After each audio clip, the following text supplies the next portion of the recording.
এই লোকটা এতটাই পারফেক্ট ভাবে তীর মারতে পারতো যে তার সবগুলো তীর একদমই নিশানার মাঝ বরাবর লেগে যেত, কারণ এই শালা একদমই বোর্ডের কাছ থেকে নিশানা লাগাচ্ছিল।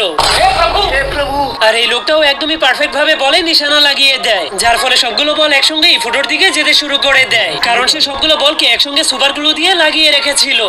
আর এই দুইজন লোক টেনিস বল খেলছিল, কিন্তু খেলা দেখতে আসা সবগুলো দর্শক অনেক অলস ছিল, কারণ তারা তাদের অলসতার জন্য তাদের মাথাগুলোকে ঘোরাতো না, তারা শুধুমাত্র তাদের চোখের মণিগুলোকে বলের সঙ্গে সঙ্গে এদিক ওদিক ঘুরিয়ে দিত। আর এটা হলো দুনিয়ার সব থেকে বড় বরফের পাহাড়, এই জন্য যারা সেখানে স্কেটিং করতে আসতো তারা প্রচন্ড ভয়ে থরথর করে কাঁপতে শুরু করে দিত। কিন্তু তখনই সে 1 সেকেন্ডের মধ্যেই নিচে নেমে আসে, কারণ সেই পাহাড়টা ছিল একটা নকল পাহাড়ের পেইন্টিং। আর এই সবগুলো লোক যখনই রেসিং করার জন্য দৌড়াতে শুরু করে, তখন তারা সবাই একসঙ্গেই দৌড়াতে শুরু করে দেয়, কারণ তারা সবাই একই কোম্পানির ভিটামিন খেয়েছিল। তুই সমঝা? আর এই মেয়েগুলো সাঁতারের রেস করতে শুরু করে, কিন্তু তখন হাজার হাজার মানুষের ভিতর থেকে একটা জল পড়ে সেই রেসটাকে